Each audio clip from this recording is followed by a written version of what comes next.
সুপ্রিয় দর্শক, রাজনীতির ময়দানে কখনো কি শেষ কথা বলে কেউ? ক্ষমতার যে চক্রটা ঘুরে, তাতে আজ যাকে পরাজিত বলে দাফন করা হয়, কাল সেই আবার ফিরে এসে সব সমীকরণ বদলে দিতে পারে।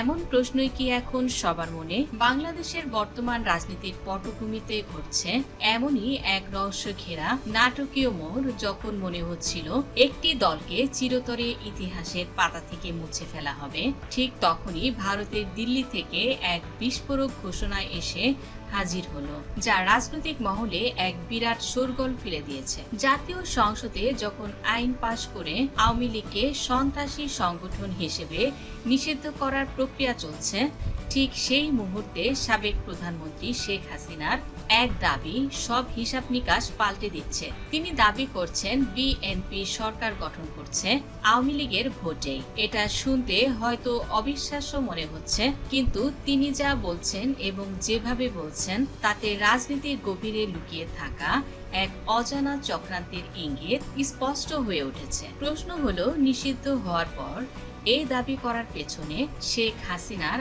আসল উদ্দেশ্যই কি? আর তারেক রহমানের বিরুদ্ধে এমন কোনো অস্ত্র কি তিনি লুকিয়ে রেখেছেন, যা বিএনপির নতুন সরকারকে শিথিল করতে বাধ্য করবে? বর্তমান সময়ে সামাজিক যোগাযোগ মাধ্যমে বেশ সক্রিয় অবস্থানে রয়েছে সাবেক প্রধানমন্ত্রী শেখ হাসিনা।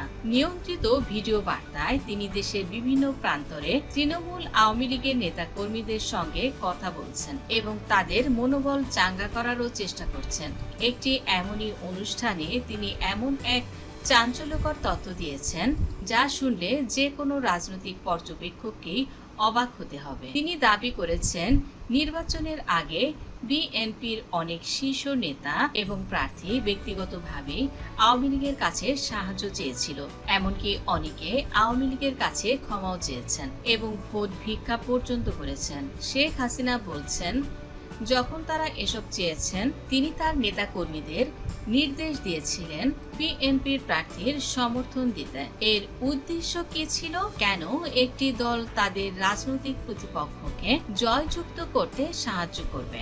এর উত্তর হতে পারে একটি বড় রাজনৈতিক হিসাব। শেখ হাসিনা বোধ করছিলেন বিএনপির অভ্যন্তরে জামায়াতের ক্রমবর্ধমান প্রভাব বিপজ্জনক হয়ে উঠেছে, তাই নিজেদের আসন বাঁচানো এবং জামায়াতকে ক্ষমতার বাইরে রাখতে বিএনপির অনেকেরই প্রার্থী আওয়ামী লীগের আশ্রয় নিতে বাধ্য হয়েছিলেন। শেখ হাসিনার এই দাবি যদি সত্য প্রমাণিত হয়, তবে তা বাংলাদেশের রাজনীতির ইতিহাসের সবচেয়ে বড় কৌশলগত সমঝোতা হিসেবে চিহ্নিত হবে। ডক্টর ইউনূসের অন্তর্বর্তীকালীন সরকারকে সামনে রেখে এবং জামায়াতকে ক্ষমতার বাইরে রাখার স্বার্থে কি আওয়ামী লীগ ও বিএনপির মধ্যে এক অলিখিত চুক্তি হয়েছিল? শেখ হাসিনা চেয়েছিল একটি পরিচিত শত্রু, অর্থাৎ বিএনপি ক্ষমতায় আসুক, যেন জামায়াত বা অন্য কোনো অরাজনৈতিক শক্তির উত্থান না ঘটে। কিন্তু প্রশ্ন হলো, শেখ হাসিনা এই কথা আগে কেন বলেননি? কেন ঠিক তখনই তিনি মুখ খুললেন যখন সংসদে আওয়ামী লীগকে নিষিদ্ধ করার প্রক্রিয়া চূড়ান্ত হচ্ছে? এর পেছনে একটি গভীর রাজনৈতিক কৌশল লুকিয়ে রয়েছে। আসলে আওয়ামী লীগ নিষিদ্ধ হওয়ার পর বিএনপি এখন আইনগতভাবে নিরাপদ অবস্থায় রয়েছে, কিন্তু শেখ হাসিনা এই মুহূর্তে সেই কথা মনে করে দিয়ে বিএনপিকে বোঝাতে চাইছেন এই ক্ষমতার মূলে সত্যিকার অর্থে আওয়ামী লীগের অবদান রয়েছে। এটি বিএনপির ভেতরে থাকা জামায়াতপন্থী এবং কঠোরপন্থীদের মধ্যে বিভেদ তৈরি করার একটি চতুর দাবার চাল। শেখ হাসিনা শুধু মুখে দাবি করেননি, তিনি হুঁশিয়ারি দিয়ে বলেছেন যে তার কাছে প্রমাণও রয়েছে।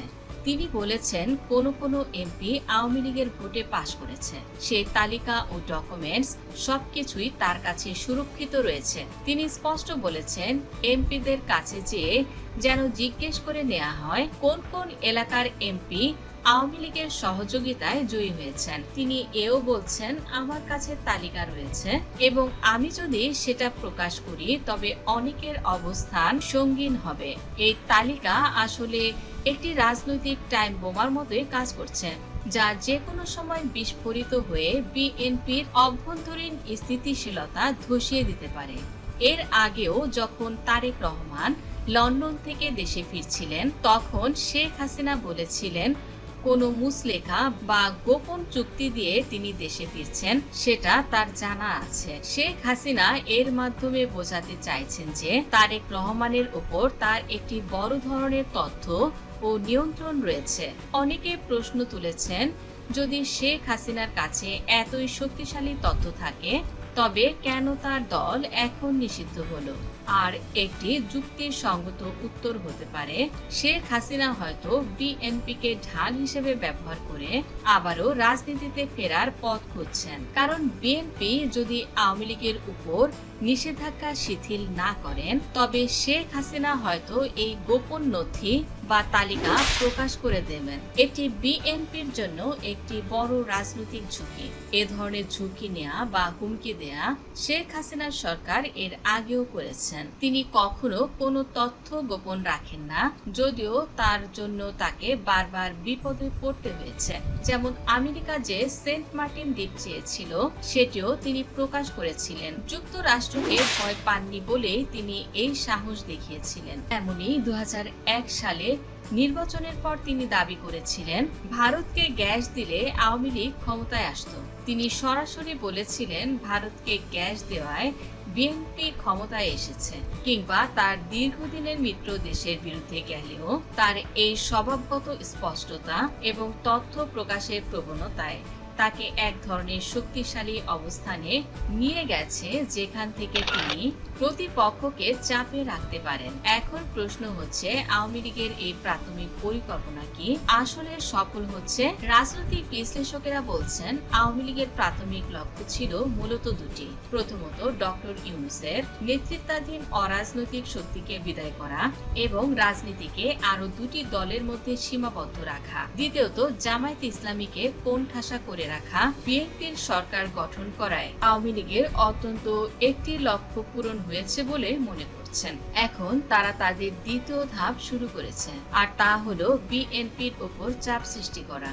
শেখ হাসিনা খুব ভালো করে জানেন যে বিএনপি যদি এককভাবে দেশ চালায় এবং ভারতের সাথে সুসম্পর্ক বজায় রাখেন তবে ভারতের সমর্থনে আওয়ামী লীগ একদিন না একদিন রাজনীতি করার সুযোগ পাবেন। কিন্তু যদি জামায়াতে ইসলামী ক্ষমতায় প্রভাব বিস্তার করে তবে আওয়ামী লীগের ফিরে আসার সম্ভাবনা একেবারে শূন্য হয়ে যাবে। তাই তিনি বিএনপিকে বোঝাতে চাইছেন আওয়ামী লীগকে ধ্বংস করার পথে হাঁটলে তারা নিজেরই ক্ষতি করবে। বিএনপি যদি শেখ হাসিনার এই দাবিকে অস্বীকার করে এবং আওয়ামী লীগের বিরুদ্ধে আরো কঠোর অবস্থান চায় তবে শেখ হাসিনা হয়তো তার হাতে থাকা সেই তালিকা বা তথ্য প্রকাশ করে দেবে। এটি বিএনপির অভ্যন্তরীণ কোনো দলকে আরো সামনে আনতে পারে, বিশেষ করে যারা জামায়াতের সাথে সম্পর্ক রাখে না এবং আওয়ামী লীগের সহযোগিতায় জয়ী হয়েছেন তারা দলের মধ্যে বিচ্ছিন্ন হয়ে পড়বে এবং পড়তে পারেন।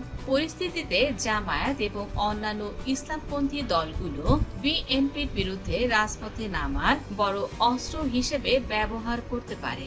এমন পরিস্থিতিতে পর্দার আড়ালে কোনো বড় সমঝোতা হওয়ার কোনো সম্ভাবনাও উড়িয়ে দেওয়া যাচ্ছে না, যেখানে বিএনপির সরকার প্রকাশ্যে আওয়ামী লীগকে নিষিদ্ধ রাখলেও ঘরোয়াভাবে তাদের রাজনীতি করার সুযোগ দিতে বাধ্য থাকতে পারে। শেখ হাসিনা দিল্লি থেকে যে গুটি চালছে তার লক্ষ্য একদম পরিষ্কার, বিএনপিকে মনে করিয়ে দেয়া যে তাদের ক্ষমতার পেছনে আওয়ামী লীগের ভূমিকা ছিল, তাই আওয়ামী লীগের অস্তিত্ব মুছে ফেলার চেষ্টা করা উচিত নয়।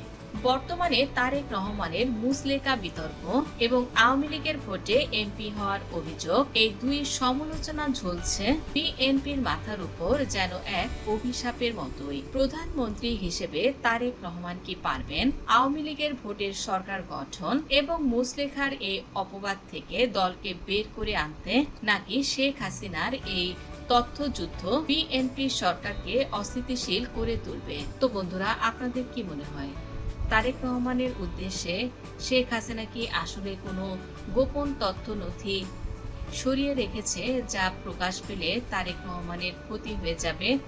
কমেন্টের মাধ্যমে জানিয়ে দিন। ভিডিওটি ভালো লাগলে লাইক করুন, শেয়ার করুন। ধন্যবাদ।